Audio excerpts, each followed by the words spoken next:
L'actualité à la une. Ce matin, la mise en œuvre de l'opération 100 000 charrues en difficulté. Après la polémique d'accès et la disponibilité de la matière première, le ministère de la promotion de la femme va à la rencontre des femmes des 13 régions avec pour but de redresser la barre. À Bobo-Dioulasso, le ministère du Commerce poursuit ses contrôles des produits de grande consommation. Les unités de production d'huile reçoivent les inspecteurs. Au même moment, l'importation du sel iodé occupe à Tenkodogo les images dans ce journal. Bonjour et bienvenue au 13h15 de la télévision de Burkina. Les 100 000 charrues promis par le président du Faso au monde rural depuis 2010 tardent à se concrétiser. La polémique en fait autour de ce programme de 23 milliards de francs CFA. Après l'accès équitable, les matières premières, le ministère de la promotion de la femme prend les devants.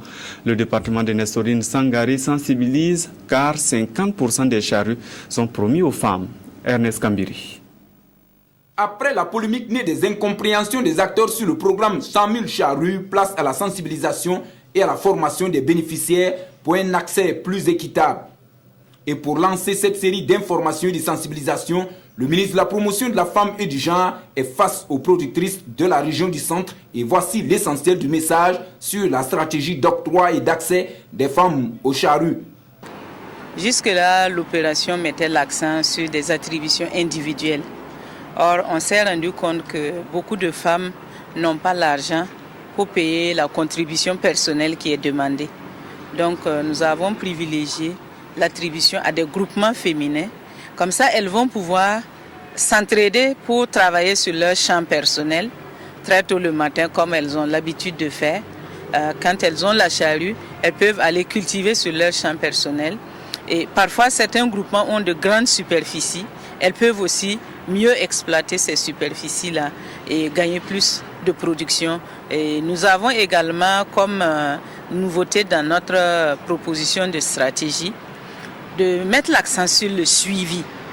Parce que nous voulons nous assurer que les femmes qui reçoivent les charrues, elles arrivent effectivement à les utiliser, que ces charrues-là ne sont pas confisquées, soit par certaines de leurs camarades au sein des groupements, parce que parfois il arrive que certains responsables s'approprient les équipements, ou bien par certains conjoints qui vont récupérer ça et ne pas permettre aux femmes en tout cas de bénéficier de l'allègement des tâches qui est en tout cas recherché à travers ces technologies-là.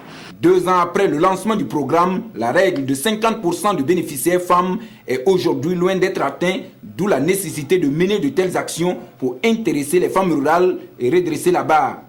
En rappel, plus de 23 milliards de francs CFA sont mobilisés pour cette opération qui devrait permettre de doter les acteurs du monde rural burkinabé de matériel agricole constitué de charrues, charrettes, sarcleurs, bineurs et d'animaux de trait. Les huileries de Bobo-Dioulasso placées sous contrôle du ministère du Commerce depuis lundi. Tous les détenteurs d'unités de production devront d'abord présenter des papiers autorisant l'exercice de l'activité. Ensuite, les inspecteurs verront si la réglementation en vigueur en la matière se respecte sur place. Moumouni Barou. Après plusieurs campagnes de sensibilisation, le moment est venu pour le ministère de l'Industrie, du Commerce et de l'Artisanat d'effectuer des missions de contrôle pour s'assurer de l'application des textes réglementaires en matière économique. Pour cette sortie, ce sont les huileries qui sont visées par ce contrôle. Ici, il s'agit pour ces propriétaires d'unités industrielles de présenter les documents exigés par la loi, comme l'autorisation d'implantation, l'autorisation de production et de commercialisation, et également être à mesure de présenter les factures d'achat de matières premières. Au cours de notre tournée de contrôle, on a constaté qu'il y a effectivement certaines unités de presse qui ne respectent pas les conditions exigées par la loi en matière de production d'huile. Nous avons procédé à l'arrêt de production pour ce qui concerne celles qui ne respectent pas les conditions. Par contre, on a également constaté qu'il y en a encore qui ont fait l'effort, qui font l'effort de détenir un certain nombre de documents. Comme vous nous avez suivis dans notre démarche, on leur a demandé de nous apporter les documents nécessaires au service pour qu'on puisse attester effectivement qu'ils détiennent les documents exigés. Les unités industrielles qui ne répondent pas à la réglementation en vigueur verront purement et simplement la loi s'appliquer à eux. Tous ceux qui sont dans cette situation, il y a des sanctions qui sont prévues. Il y a des sanctions pécuniaires qui vont de 50 000 à 5 millions. Il y a des privations de liberté pour les promoteurs. Il y a des fermetures de ces unités, etc., etc. Pour ne pas en arriver là, toutes les conditions sont prévues par la loi afin d'exercer la profession d'huilier en toute tranquillité. Il y a un certain nombre de textes à respecter. La première des choses que nous appelons les BABA, n'est-ce pas, les troubles industriels, c'est demander au ministre en charge de l'industrie l'autorisation d'ouvrir son unité. Ensuite, quand il a cette autorisation d'implantation, il installe son unité et il demande un constat pour venir vérifier les équipements installés afin d'avoir l'autorisation pour produire. Qu'il accepte aussi après l'autorisation d'implantation, la deuxième étape pour produire, qu'il demande le constat de son unité pour qu'il ait l'autorisation. Et enfin, quand il finit et qu'il produit, puisque l'huile brute est interdite de commercialisation au Burkina Faso, donc pour raffiner son huile et la mettre sur le marché, il doit avoir une autorisation de commercialisation. D'autres actions de ce genre sont prévues dans les tout prochains jours afin de dissuader les propriétaires des presseries ou d'autres commerçants qui ne respectent pas les normes fixées par le gouvernement. De leur côté, les services des douanes se donnent les moyens de contrôler l'importation du sel iodé dans notre pays. Grâce à une formation, ils veulent apporter une réponse au manque d'iode dans les sels. Conséquence, on assiste de plus en plus à des troubles chez certaines personnes dus à la carence en iode. Amadou Marcelto pour le reportage. Le constat est accablant. Environ 47,5% des enfants burkinabés d'âge scolaire présentent des troubles dus à la carence en iode. Le même constat révèle que chaque année, plus de 175 nouveaux-nés souffrent de troubles mentaux dus à la même carence. La tenue de cet atelier vise entre autres à trouver une solution à ce problème de santé publique. Les populations ne peuvent pas identifier le sel parce que le sel à vue d'œil, on ne sait pas si c'est iodé ou pas, parce que l'iode ne modifie ni la couleur, ni en tout cas la texture, et ni l'odeur du sel. Mais la simple question qu'on poserait aux vendeurs de sel, est-ce que ton sel est iodé, contribuerait vraiment à améliorer l'importation du sel. Le principe est donc d'impliquer les agents de douane dans les procédures de contrôle du sel à l'importation. Durant les 2 jours, ils auront également à échanger sur les problèmes qu'ils rencontrent dans ce travail de contrôle afin de proposer des solutions. Donc il est important pour un agent de douane de savoir que le sel qui est importé, le sel qu'il a en face de lui, réellement contient de l'iode et que ce n'est pas du sel qui peut en tout cas nuire à la santé. De ce fait, cet agent va donc appliquer une réglementation qui est la réglementation donc, du ministère de la Santé. Le Burkina Faso est un pays non producteur du sel. Tout le sel consommé est importé, dont plus de 75% du Ghana. Une formation aussi pour les organisations syndicales du patronat et des travailleurs. La procédure d'exécution du budget de l'État, les libertés syndicales et le dialogue social. Voici les points à aborder. C'est une série de 3 formations délivrées par le ministère de la fonction publique, Jonas Wemba et Bouma Ernest Nebi. Renforcer les capacités opérationnelles des organisations syndicales d'employeurs et de travailleurs en matière d'exécution du budget de l'État, c'est l'objectif de ce présent atelier. Cette formation intervient à la suite de l'engagement pris par le gouvernement burkinabé à l'égard des structures syndicales au soir des négociations gouvernement-syndicat de 2012. Elle s'est tenue en 2 jours et s'inscrit dans le cadre de l'amélioration et de la rationalisation des dépenses publiques de l'État. Avec chaque année, l'État met à la disposition des organisations syndicales des employeurs et des travailleurs des subventions afin de les aider dans leur organisation et dans leur fonctionnement. Il s'agit de ressources publiques qui doivent être exécutées conformément aux principes de gestion du budget de l'État. C'est la raison pour laquelle nous sommes engagés à organiser cette formation pour permettre de donner des rudiments nécessaires à ceux qui sont commis à la gestion des ressources mises à leur disposition par l'État. Le présent atelier marque le point de départ d'une série de formations. Ces mises à niveau des organisations syndicales se justifient par la nécessité de se conformer aux principes de gestion du budget de l'État. La formation sur la gestion de la subvention de l'État a une importance pour les centrales syndicales en tant qu'ordonnateurs, les secrétaires généraux et leurs collaborateurs, les comptables ou les trésoriers. Et je pense que cette formation permettra de résoudre un certain nombre de conflits, souvent vis-à-vis même de nos militants qui ne comprennent pas et qui exigent beaucoup plus de transparence dans la gestion des fonds que nous avons de l'État. Au mois de janvier 2014 se tiendront 2 autres ateliers au profit des mêmes structures syndicales. L'un sur les libertés syndicales et l'autre sur le dialogue social. Et puisqu'il est question de syndicats, notons que la Bourse du Travail refait sa toilette avec ses coups de trouelle. C'est une réponse à une des doléances des centrales syndicales depuis 2010. Cette réflexion va augmenter par exemple la capacité d'accueil de ce cas des travailleurs de Burkina. Bouma Ernest Nebié. Bientôt, un cadre plus adéquat pour les rencontres et l'organisation des activités des centrales syndicales des travailleurs de Ouagadougou. Le gouvernement a entrepris de réfectionner et d'étendre la bourse du travail de la capitale.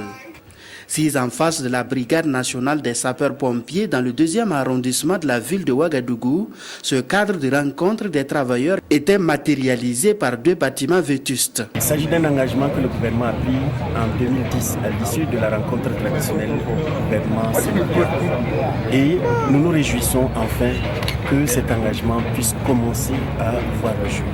En venant ici, avec les autres membres du gouvernement, nous avons tenu à exprimer l'engagement du gouvernement à rester aux côtés des organisations syndicales pour créer un cadre approprié de rencontre, un cadre propice à l'extension de l'activité syndicale dans notre pays. C'est l'une des doléances principales que nous avons exposées et qui voit aujourd'hui une concrétisation et que nous saluons. Nous nous réjouissons justement du début du démarrage des travaux. Nous avons travaillé ensemble et nous avons contribué justement à lui donner des indications pour lui dire effectivement ce que nous souhaitons pour cette bourse de travail. La nouvelle bourse de travail à sa finition sera un immeuble de 3 étages qui pourra abriter également des services connexes de restauration et d'hébergement. Financés à plus d'1 milliard de francs CFA par l'État, les travaux de réhabilitation de la bourse du travail de Ouagadougou vont durer 10 mois. De nouveaux agents pour la sécurité pour la garde de sécurité pénitentiaire, ils viennent tout fraîchement de l'École nationale de police avec pour but de renforcer les effectifs. Ils ont été présentés lundi au cours d'une cérémonie du mérite. Abdul Rasmanezongo, reportage. Ce n'est pas une parade du 11 décembre, détrompez-vous, mais une cérémonie dans une cérémonie. 99 stagiaires de la garde de sécurité pénitentiaire en fin de formation sortent, se présentent et défilent. Ils avancent dans un mouvement d'ensemble cadencé par des pas et gestes harmonieusement proportionnés sous le regard d'autorités de tutelle, du public et surtout de leurs dévanciers qui, eux, au nombre de 73 et quelques minutes auparavant, sont distingués pour service rendu à la nation. Les uns reçoivent une médaille d'honneur et les autres celle commémorative. C'est une grande joie pour moi de savoir que les autorités de ce pays ont exprimé leur reconnaissance pour le travail que nous avons abattu dans le cadre de nos missions. Et en même temps, ça constitue pour nous une invite à travailler davantage. J'ai un sentiment de joie qui m'anime ce matin.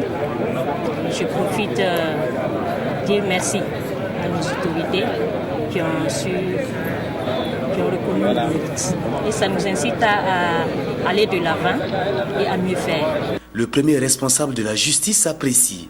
Nous avons recommandé vivement que les connaissances acquises, n'est-ce pas, lors de la formation puissent être mises à profit pour que nous constations très rapidement une amélioration réelle de l'activité sur le terrain.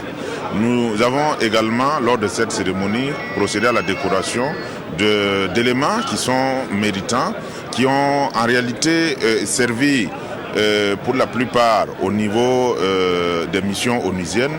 La centaine de nouveaux agents élargissent ainsi le cercle de la grande famille judiciaire et apporteront davantage leur pierre à l'amélioration des conditions de sécurité pénitentiaire, mais aussi à l'humanisation du milieu carcéral.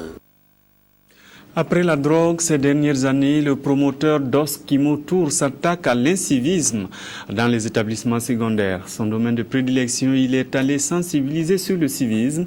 L'artiste Oskimo donne rendez-vous en 2014 sur les routes des 13 régions de Burkina.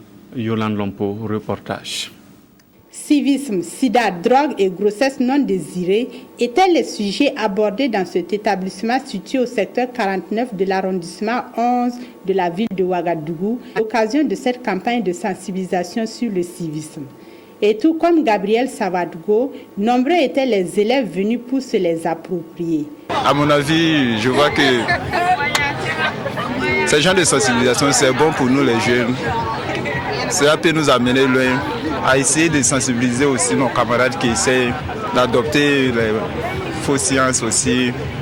Par exemple, ceux qui prennent la drogue. Selon le promoteur, la présente activité leur permettra de mesurer l'ampleur de la tâche qui les attend avant le démarrage de la campagne dénommée Oskimo Tour, dont le lancement aura lieu le 15 avril 2014 à Bobo-Dioulasso. Une campagne qui durera plus d'1 mois et qui devrait concerner 12 villes du Burkina Faso. On veut que les jeunes comprennent que la violence ne peut pas faire avancer un pays, la drogue ne peut pas faire avancer un pays. Dans un pays que nous aimons tous bien, on a le devoir de travailler tous ensemble pour qu'on puisse avancer. Après, il y aura des meilleurs élèves vont être primés. Je suis devenu ambassadeur de la Conféges. En tant qu'ambassadeur, je pense que dans mon pays, il est important que je mène des actions au-delà de la caravane Oskimo Tour. Le civisme étant le sentiment d'appartenance à un groupe social, voire le ciment du vivre ensemble dans toute collectivité humaine, la construction de son processus devrait se faire au fil des générations. Et on reparle de Noël, des jouets, des vivres et une somme d'argent pour célébrer Noël comme les autres. La Société nationale de télécommunications vole au secours des enfants défavorisés de Palesgo. SOS Village de Palesgo accueille des orphelins. Zalissa Sanfo, Bouma Ernest Nebié. À la veille de la fête de la Nativité, le Père Noël est arrivé à SOS Village d'enfants de Palesgo à Ouagadougou, les mains chargées de cadeaux. Le Père Noël ici, c'est la Société nationale de télécommunications ONATEL. Elle veut à travers ce geste permettre à ses enfants défavorisés de vivre la fête de Noël comme tous les autres enfants du monde entier. Je suis très content d'apporter un peu de joie à ces enfants. Ça a toujours été l'habitude de l'ONATEL dans ces circonstances et avec SOS Village d'enfants, ça a été fait l'année dernière, peut-être même auparavant. En tout cas, c'est une habitude, c'est devenu une habitude.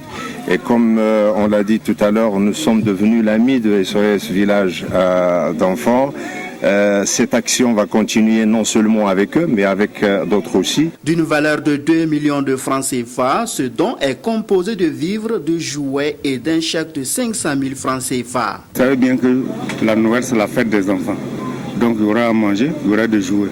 Donc, quand les enfants sont contents, nous aussi nous sommes contents. Nous remercions à l'ONATEL pour les cadeaux que nous avons reçus. Ça nous permettra à bien fêter la fête. SOS Village d'enfants du Burkina Faso est un centre qui accueille les enfants en situation difficile. À ce jour, le centre a à sa charge plus de 250 enfants. C'est fini pour aujourd'hui. Merci d'avoir suivi ce journal à notre compagnie. À demain.